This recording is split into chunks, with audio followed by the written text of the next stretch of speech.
afternoon. Welcome to the show. I'm your host, Melissa Ridgen. Well, in the news recently, we told you about a headdress that was found in Vancouver that had been found in a trash, returned to its rightful owner. Well, we have another one that was found, this one recently at a Canada Post facility. We have the postal worker here to explain how it became lost in the mail and how social media helped it get back to its owner.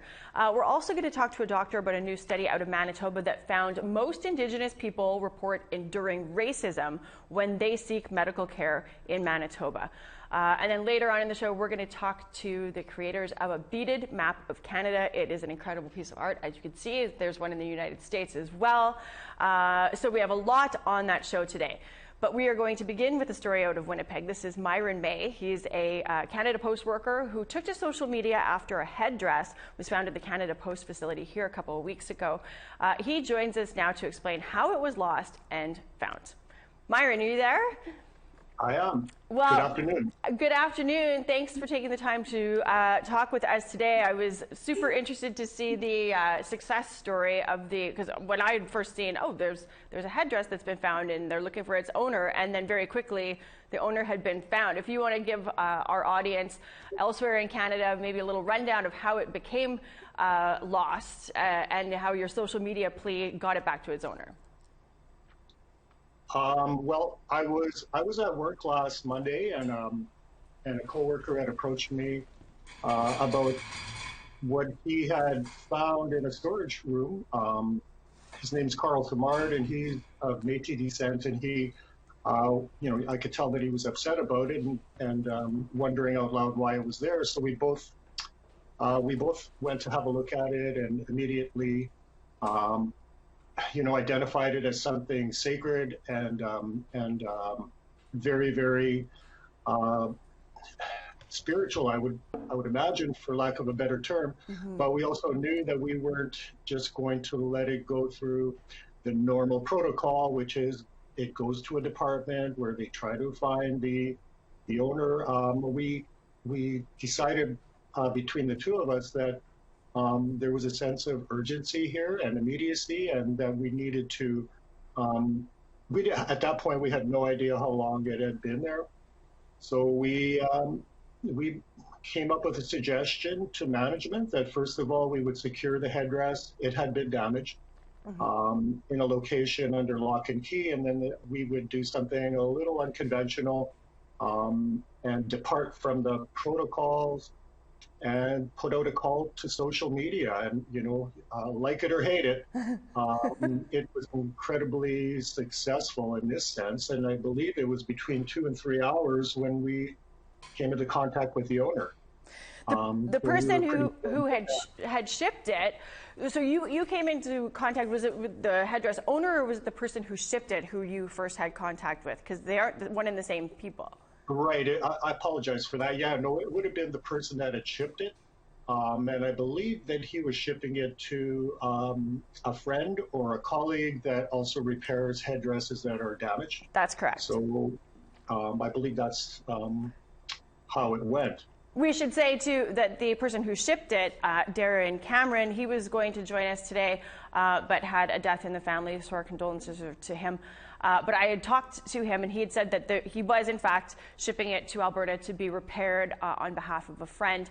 And he assumed it had been lost in the mail when it didn't arrive in Alberta, and eventually got an empty box returned to him saying that whatever was inside has been lost or damaged.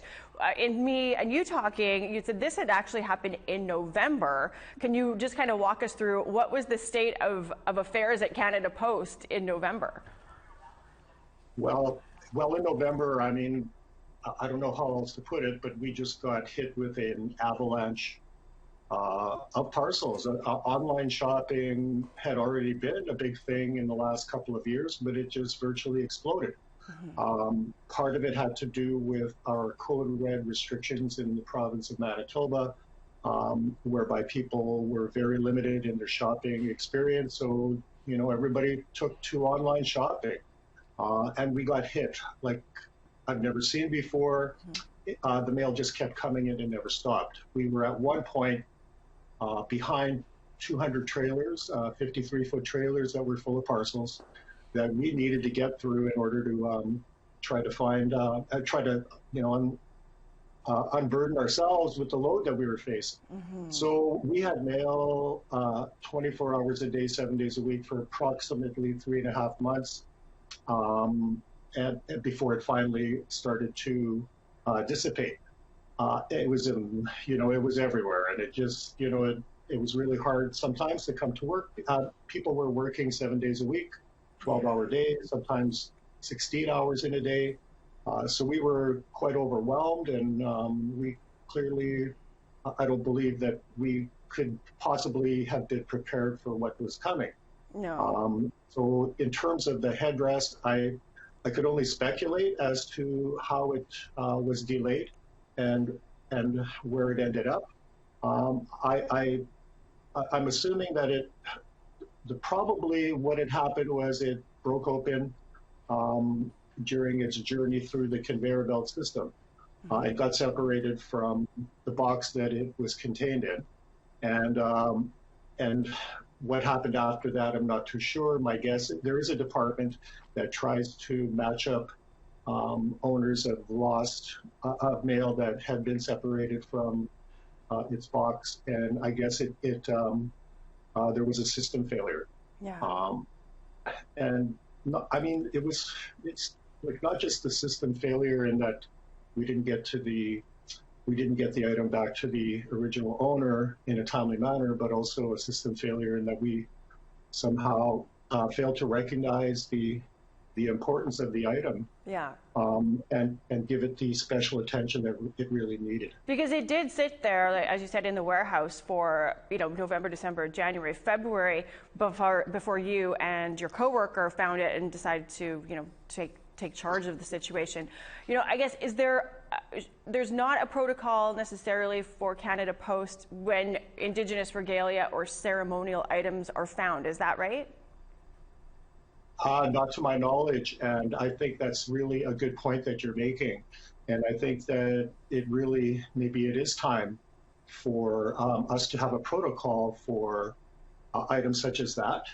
First of all, being able to identify it, and then having perhaps a different route, a quicker route to get that item to its rightful place. And it has been returned to its owner. I understand that Darren Cameron, who had shipped it, has got the headdress back, and it's been returned to its rightful owner. Is that what you've heard as well? Yes, I was told by a manager yesterday that he had come and picked it up on Monday. Awesome. Well, Myron, thanks for taking the time to share this with us. We're happy that there was a happy ending to this story, and hopefully the next chapter of this will be, Canada Post looking at some sort of a protocol in the events that things like this happen in the mail system again. Thank you, and I hope so as well. Thank you for telling the story. Well, this, of course, isn't the first headdress returned that we've done this year. Take a look at what happened when one was found in the trash in Vancouver. Here's Tina House with that story. It all started when Harry Warner came to this garbage bin to look for bottles. But this time, he found something with much more significance. I saw a bag in here, so I've just seen a feather sticking out of it, and I grabbed the bag. And what Warner found was this headdress. But who did it belong to? He says he brought it back home to his roommate, and they decided to post on Facebook to find the owner. So many people wanted to claim it was theirs. There was people that were telling me that it's theirs, and we told them, if you can give us a description, what it is, what are all on it, what was used to thread with it. But a lot of them came up with nothing. They didn't have pictures. Ron Baker's niece in northern BC saw the post and called her family after she recognized that it had belonged to the late Kotlacha, Chief Simon Baker of the Squamish Nation. He had given it to his son Ron, but Ron says it had been stolen about 15 years ago from the Aboriginal Friendship Centre. When I was looking at the picture on Facebook, and I'm looking across my living room at my pictures, and I go, hey, that's my address. After verifying Ron Baker as the rightful owner, a repatriation ceremony was organized to return it. Ron's sister, Faye Hull, says she's so happy the headdress is finally home. I really wish these feathers could talk about the journey where it's been in the last 15 years or so, because it's in perfect condition. Whoever had it respected it and looked after it. Faye says this isn't the first time things have returned to the family. These carvings were found in an antique store that their dad had carved in the 1940s. And this basket is one of 9 that was returned to them after meeting someone who had them at an art show in Santa Fe, New Mexico. What else is remarkable is that the dumpster where the headdress was found was only a half a block away from where Faye and Ron live. And as Faye puts the sacred headdress on her brother, Ron explains what it's like to be reunited with this precious gift from his late father. Every time you put a headdress on, it just gives you an overwhelming feeling.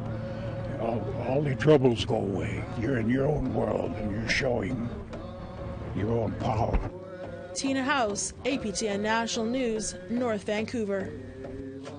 Love that story so much. Well, shifting gears to our next segment, this is going to be on health. Throughout the COVID-19 pandemic, mask wearing is one of the ways that health officials say that we can lessen the spread of the virus. However, disposing of masks has become an environmental issue. Here's Tina House again with a BC-based company that's hoping to create a solution.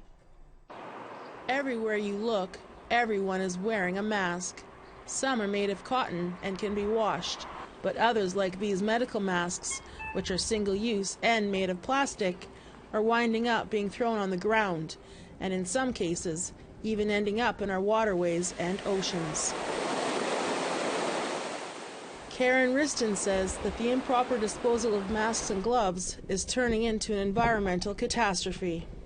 The gloves can look like food to some marine animals, and so there's a danger if they swallow that it's going to block their intestine, and then of course they starve to death. It's not okay to throw anything out. How should it be okay to throw out a mask, personal protective equipment that is meant to protect you against viruses? Why would you put that on the ground? No one else is going to want to pick it up in case it's contaminated. It's just a travesty. It's estimated that 1.5 billion used masks will end up in the ocean this year. Now, one company in Burnaby, BC, has a solution. Mikhail Moore is the president of Beaded Industries. The company was started in May of 2020 to fill the need of supplying Canadian-made high-grade personal protection equipment, like these N95 and N99 respirators, along with the medical masks that they make at their manufacturing facility. So over here you can see our Can99 assembly lines, and so this is our newest respirator. This is the one that achieves over 99% filtration, and it's geared specifically for healthcare workers across Canada. And we've made this respirator fit as many faces as possible and really form a really tight seal and provide a really high level of protection. Now, the company saw another need, a need to create a recycling program. So he partnered along with McMaster's University and the University of British Columbia to develop these recycling bins. For now, they are located in some urgent care centers and long-term care facilities in Metro Vancouver. The procedure for recycling it was not very complicated in the fact that the masks are mostly made up of polypropylene plastic, which is already readily recyclable. The recycled masks are turned into plastic pellets, which can be reused in construction. Beaded hopes to expand that recycling program across Canada. Tina House, APTN National News, West Vancouver. With COVID vaccines underway across the country, now let's take a look at a traditional ceremony that was held to welcome the arrival of vaccines for elders. Here's Tina House again.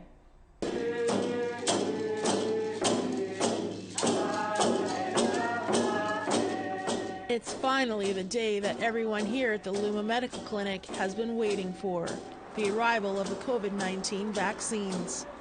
This is a time to celebrate and a time to feel hope, a time to feel hope that we're close to the end of this pandemic. Elder Saislem led a traditional ceremony outside, offering a smudge and prayers for the vaccines. Marge White is the first to get vaccinated, and she was welcomed in with a traditional song. And you're going to get the Pfizer vaccine today. This is the arm where I got my shot. I don't feel anything right now. I don't even feel, prick or anything, and so I'm sure that I'm going to be fine, and look forward to my second shot in about a month, and so yeah. So it's good. I feel great today. I'm happy that I got the shot. Luma Native Housing operates the Luma Medical Clinic, which is hosting the elders' vaccinations. Norsa Mongrain works at the clinic, which is now in its 5th year. She says it's a special place. We're righting the wrongs in healthcare. A lot of the patients that I see in counseling have actually been harmed by the health system in residential schools, Indian hospitals, TB Indian hospitals, and there was a lot of fear around it. And so by doing it this way, we're trying to ease some of that fear. Reginald Percival is Nishka, and his traditional territory has had a COVID-19 outbreak recently. He also just lost his sister-in-law from COVID-19 2 weeks ago. This, I think, is a positive move for us to be getting a vaccination. I want to encourage all Aboriginal people to try and get a vaccination when the opportunity is available. And we're so happy today to be able to honor the elders who are coming forward to get vaccinated, to demonstrate to their families how important it is to protect themselves and to protect the people that they love around them. The vaccinations are just for the elders for now, but Luma Medical Clinic hopes to roll out more vaccinations for other age groups in the next few months. Tina House, APTN National News, Vancouver. Well, still on the topic of healthcare, another province is faced with a harsh reality about racism in its medical system.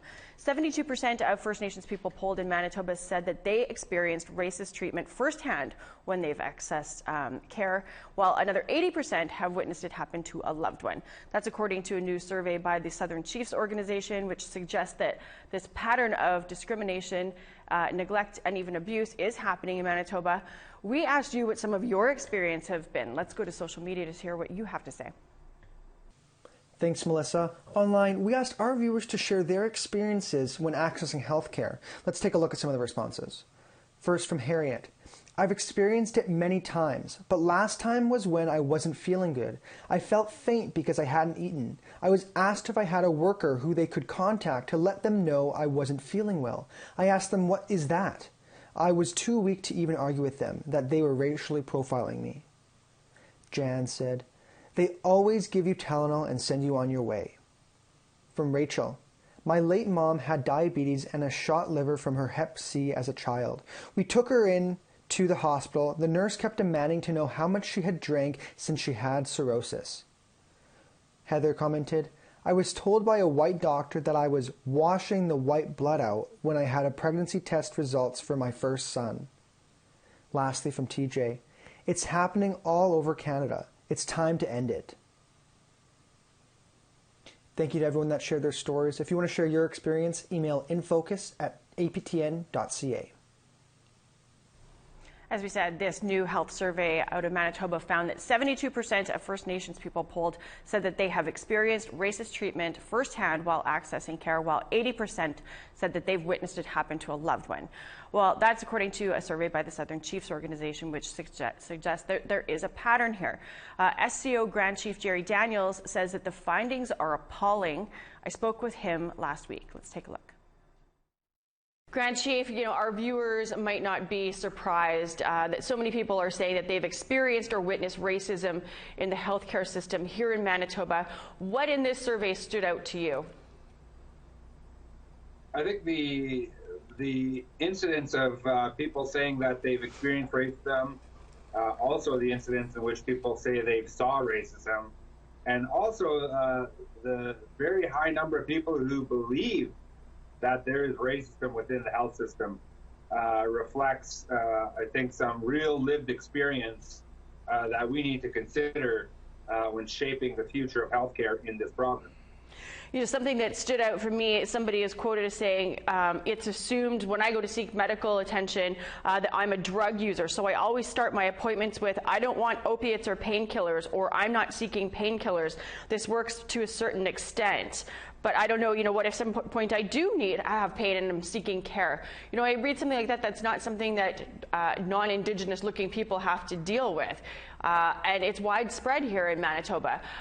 You know, is it concerning to you that more than half of the people in this survey said that they would avoid seeking medical care because of the racism that they face in the healthcare system? You know, it's a failure of our health, you know, providers to make it so that, you know, people feel like they want to have their health situation checked by a professional. You know, they shouldn't feel like, you know, if they go to a health provider, that, you know, they're going to in some way be harmed. And whether that's real or perceived, it really doesn't matter, because that's the current state of affairs, and we need to change that. You've taken these findings. Have you taken them to the feds or to the province, and what's been discussed if that's been the case? I think the province and the federal government are quite aware of the findings. It's a public report. It's add to a growing you know, base of knowledge. Several reports prior have gone out with respect to health delivery, including the FINISM report, which looked at different regions throughout the province. So you know, it's adding to a growing you know, base of knowledge that strengthens, I think, the argument that there needs to be changes in the healthcare system. And, you know, in other regions throughout the country, First Nations are in control of their healthcare system. And in fact, when First Nations are in control, I think we're starting to see better outcomes, because we're very focused on the patient experience. I think people have confidence in that their people, their leaders, and their own health system will look after them. And I think that is the way forward. Shifting gears a little bit, you guys have another survey out right now asking about racism in policing. Are you seeing anything from that survey yet, or what do you expect to see? I think the findings there are very preliminary for me to comment, you know, specifically around, you know, what the feedback is getting. But I can tell you that I wouldn't be surprised if much of the findings are very similar. And it's a growing part of what many people are quite aware of, and that is that the colonial system and the values embedded within the system are not favorable for First Nation people. And that is why, you know, we continue to see the kind of health outcomes and the kind of incarceration rates that we're seeing. Well, thanks for taking the time to join us today to talk about this survey, and we look forward to the results of the one on policing. Thank you. We have to take a break, but when we come back, we're going to talk to Dr. Barry LaValle about how these interactions affect our health. Stay with us. Join our conversation now. Like us on Facebook on our APTN News page, follow or tweet us at APTN InFocus, and send your thoughts to infocus@aptn.ca.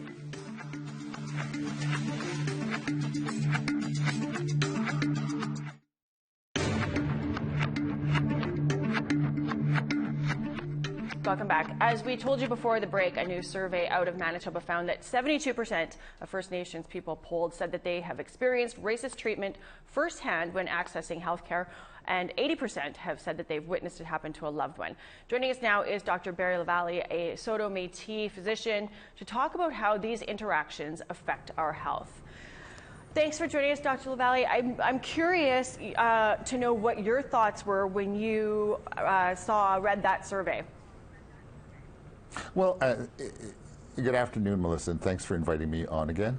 I read the survey from Southern Chiefs Organization, and I wasn't surprised. The survey really verifies other studies and surveys that have been done for a number of years across Canada, and including more recently some of the work in BC. Mm-hmm. You know, do you think that this is just something that First Nations people have just come to know to expect, and they just suck it up and still seek medical attention, or is there something else happening? Does it prevent people from seeking medical attention? Does it prevent even if you're seeking medical attention, does it prevent how your treatment would progress? Yeah, there's lots of questions there, Melissa, and very complex, because the reality is that we don't know the extent to which stereotyping as a function of racism in the healthcare system harms Indigenous people. Cases like, as you know, Joyce Echaquan and Brian Sinclair, and the many other people that we've never witnessed who died unnecessarily at the hands of the healthcare system. Okay, so the extent to which we know what its consequences are a bit different. But just in general, some of my colleagues talk about stereotyping to harm for First Nations people or Indigenous people. So that means you might not get the right medication, you might not have access to diagnostics. People who you tell about your chest pain might not believe you. They might rely on stereotypes that you're drug seeking, because that's one of the common stereotypes for Indigenous people attempting to gain access to healthcare systems. You're a drunk, you're lying, you don't care about your health, you're a waste of time, you take up too much money. The system itself, what's really difficult, fosters the mentoring and coaching of stereotypes in lieu of seeing Indigenous peoples as humans suffering or needing help and coming to the healthcare system. Before the break, we'd heard from some people who had shared on social media with us some of their experiences, from a woman who had liver problems because she had hepatitis as a child and just being written off as a drunk. We've heard of women Indigenous moms having babies, and nurses and stuff saying, oh, which CFS agency do you deal with, when in fact they don't have any CFS involvement, but just that assumption. I'm curious, you've been in the medical profession for a number of years. Did you ever witness any of this sort of firsthand, among your peers? Common, all the way to when I first started doing clinical education here at the near the Health Science Center. And I recall one case in particular, an Indigenous man was admitted, and I, as a medical student, admitted him, and he died that night. He died of a preventable disease. As a senior doctor now, I understand that.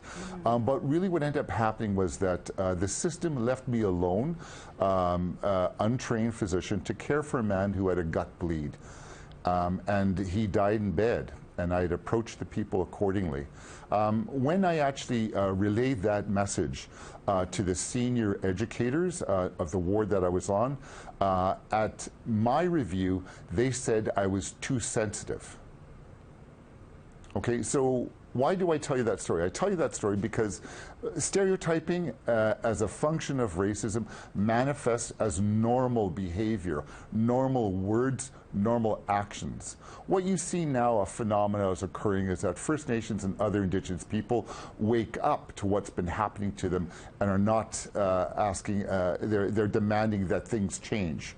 The system itself is acting as if it's all new stuff. This has been going on for generations and generations. And yes, we know that people are not attending healthcare systems, physicians' offices, because they're afraid to be violated racially.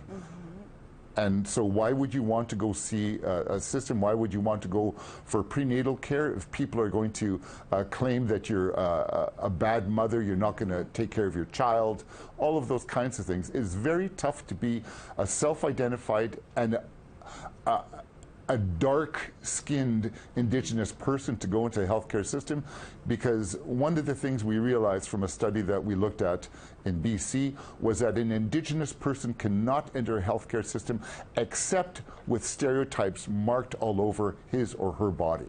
So true. I want to talk a little bit about that exhaustive study, or that exhaustive review that BC did.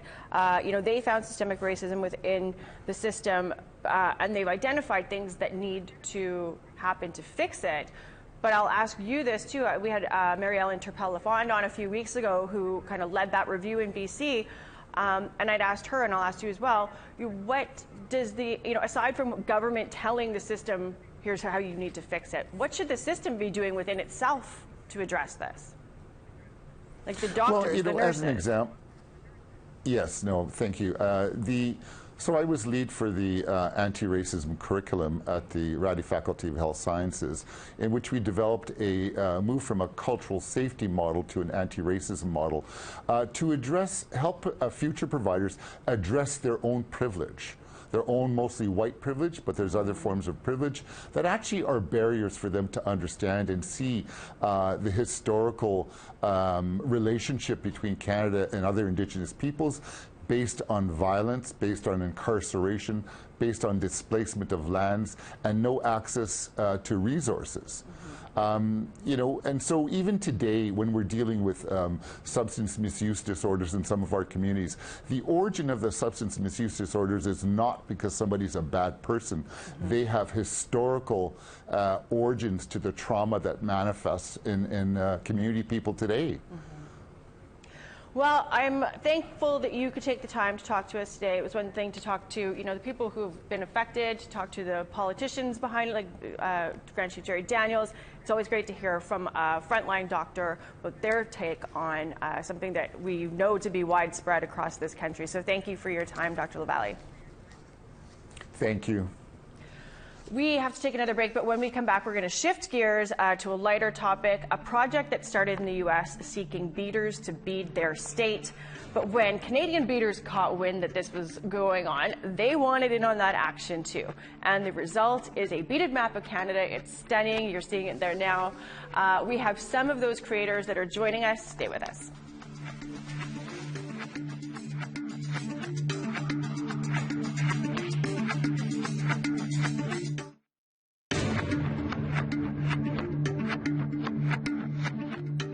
Welcome back. Well, perhaps you've seen some of this incredible artwork shared widely on social media under the hashtag #BeadYourProvince.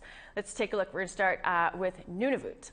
That's Rena Labucan did Nunavut. Incredibly beautiful. We've got Newfoundland by Mel Compton. We've got Northwest Territories by Joelle Charlie.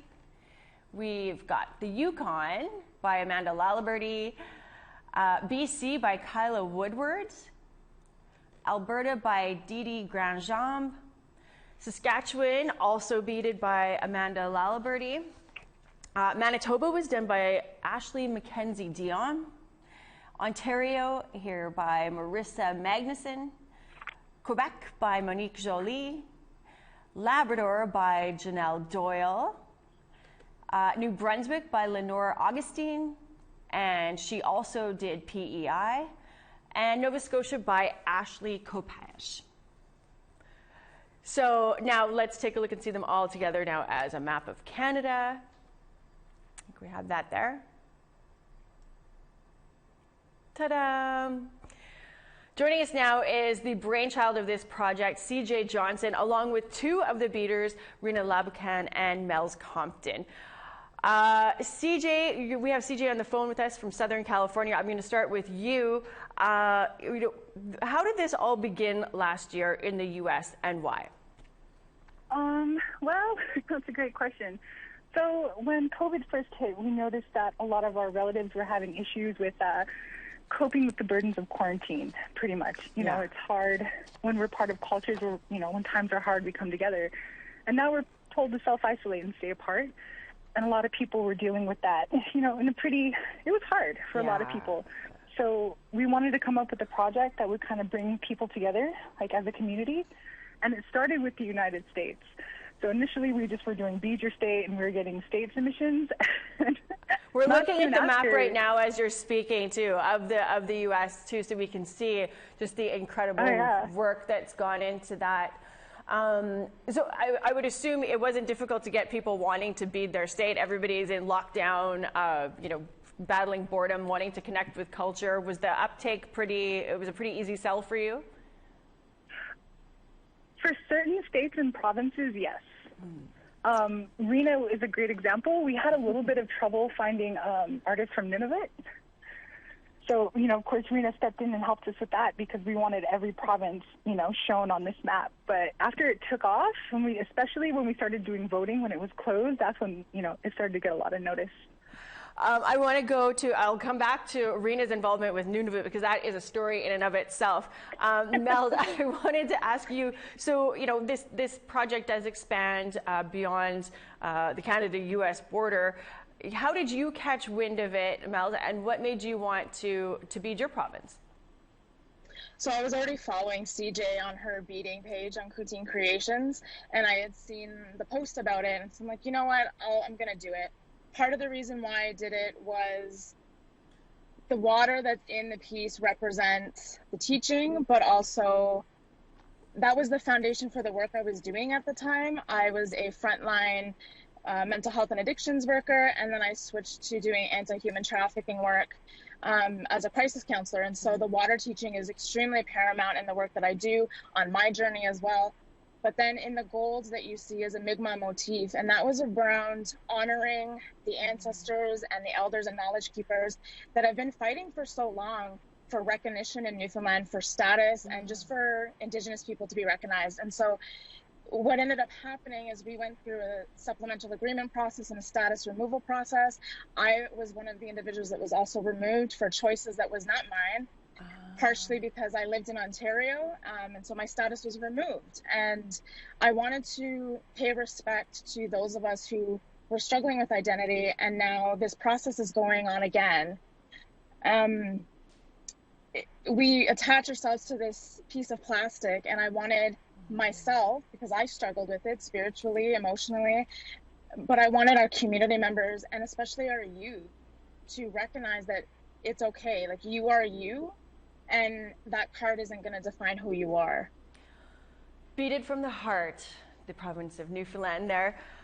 Rena, I was struck by your story in all of this too. So you are a single working mom and student, and with just a day until deadline for this project, nobody had come forward. They couldn't find anybody to bead Nunavut. Let's take another look at Nunavut. It's like, it's Nunavut. It's expansive. A day before the deadline on this, you get hit up by CJ, hey, could you do Nunavut? Is this how it shook down? Well, kind of the other way around. I actually do have a partner, so my child's father is in our life, so I'm not a single mother. Okay. But I am a nursing student, and I am a busy regardless of that. So actually I was seeing CJ post things on social media about none of it not getting done, and if it wasn't done, she couldn't release the map of Canada. So I thought to myself, number one, how would I feel if I was from Nunavut and nobody completed a whole territory? Yeah. Like, can you imagine the impact that would have had on so many people? Yeah. And number two, I thought, what about all the hard work that has gone into this already? Like, what about the people that have already submitted it? So I actually sent a message to CJ on the morning before the deadline, and I said, hi, I'm interested. Has anyone committed to doing Nunavut? Her reply was simply no. So I just sent a message back and said, okay, I'm starting now. And that's exactly what I did. So I dug out my beads. I started doing research.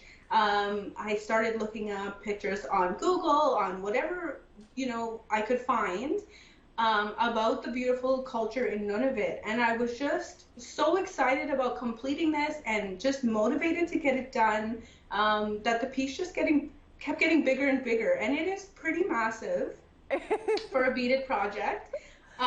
It's about 9 inches by 9 inches, so it is quite large. Tell us about your day. So you basically said, rolled up the sleeves, I'm going to bead Nunavut because how can Nunavut be left out of this? And what about everybody else who's already beaded their provinces and territories? Their work kind of sits there if this isn't done. Did you eat? Did you have bathroom breaks? Did your kid and your partner think, like, mom's just been locked in there for 24 hours, what's going on? I mean, I feel like this could have been a reality show in and of itself, just the beating of Nunavut in 24 hours. For sure, for sure.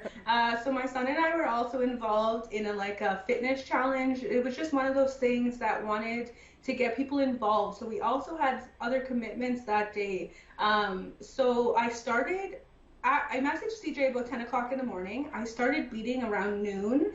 So I made a quick lunch. I had something to eat because I knew as soon as I sat down, that was it. I wasn't going anywhere. So I beaded for probably, I want to say about 10 hours straight.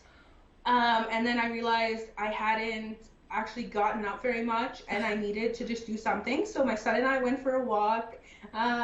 We got, I distracted myself a little bit, updated CJ along the way. I slept for about 3 hours. I got up again and I started beading. So roughly like 12 to 15 hours, not even that many. It's like the Iron Man of beading. It is. I can honestly tell you I've never beaded so fast in my life, and I hope to never have to bead that fast ever again. Well, we love Nunavut. Thank you. We're glad you did it. CJ, so there's something else that has come out of this map. These have been turned into merchandise. They're going to be in textbooks, I do believe. Share with us a little bit about where this beautiful work goes from here. Well, initially it was just supposed to be a graphic, kind of just a map to show the beaters, and then after a while people asked if we can put it on, a poster and maybe on t-shirts and a hoodie, so we put in a lot of hard work. Really quickly, I want to give a shout out to our graphic designer who donated all of his time and talent to put these maps together. Didn't take a dime from it. I even tried to gift him merchandise, and he was like, nope, I'm going to wait for it to go on sale because I want to purchase it. And I'm like, I got to show you my thanks in some way. Who is this dreamy graphic designer? Give him a shout out. Justin David Romero, man, but with Buffalo Satellite. He's, he's Native American down in Colorado. Just an incredible guy, and he's going to be helping us with our 2021 beaded map as well. Oh. Okay, so we have to mention this. Taboo from the Black Eyed Peas, and Mel's here too is wearing one as well. The maps have been put on some merchandise. We see Mel has one. Can we see the Taboo picture? Look at this. Like, I have to ask CJ, like, your mind had got to have been blown after, like, this guy of all people is out rocking your map project. Well, Tab he's very, he's an amazing activist. He has gone to Standing Rock and he's helped other tribal nations. Yeah. So when it came to this, he was actually helping us with a village in Alaska, Tuluxac, Alaska. They lost running water and they weren't getting a lot of help or assistance. And so we started, facilitating sending them aid. And I'm talking like pallets and pallets of water, just because they didn't have any running water to drink. And he has a company, Flow Hydration. Him and his partners kind of stepped up, and they're like, we'll send 10 pallets of our water to them. And so kind of as a thank you, I sent that to him, and I asked him, like, can I send you a thank you? And so he let me send the hoodies, actually, one for him and one for his wife. So he has both the U.S. and Canada. And then he took the photo in it, and I was like, this is incredible. So yeah, good. Where can people find the merch? We have a website right now. We're working on it. We had to start a nonprofit because we're donating the proceeds to, Indigenous beading programs in the U.S. and Canada. And I'm hoping Rena will help me with Canada. But we had to set up a nonprofit for that because. So if people go to either Coutine Creations or Seven Allies on Facebook, there will be updates there about where you can get this merch. I'll ask you, Mel, your takeaway from we get why you wanted to participate in it, very personal matter for you to want to be beating your province. But as you watch this all come together and it, kind of take on a big life of its own, what's your takeaway from being part of this? I was humbled and flabbergasted. I honestly I didn't think it was going to be this big. I'm glad I'm a part of it. It's huge. I've met people across the globe that I don't think I would have ever met. And I have relationships and friends now with people across Canada and the States that like I said, I would have never known. I learned about nations and tribes that I didn't know existed. I'm able to talk about what's going on in my community. A lot of people don't know about the status removal process, and that's super important because our communities face so much. And then in the pandemic, that's just amplified.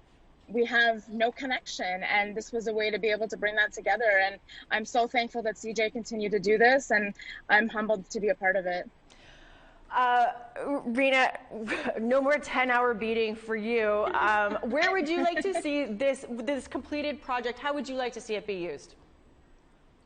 You know what? We've already been approached by several companies to be in textbooks, which I think is completely huge. I'm so glad that I'm a part of it. You know, just the impact. I'd like to see it go on. I jokingly said, let's include Mexico to CJ, but that's a whole, you know, other thing, because we have Indigenous relatives in Mexico as well, right? Of course. And I'm all about everyone being included when they can be included. But I like to see, you know, younger generations, new beginners, you know, beginner beaters get going, you know. Don't be afraid to put yourself out there, and you never know what's going to come of it. Well, we love you, ladies, and thank you so much for the beautiful creations that you made and for sharing that with us.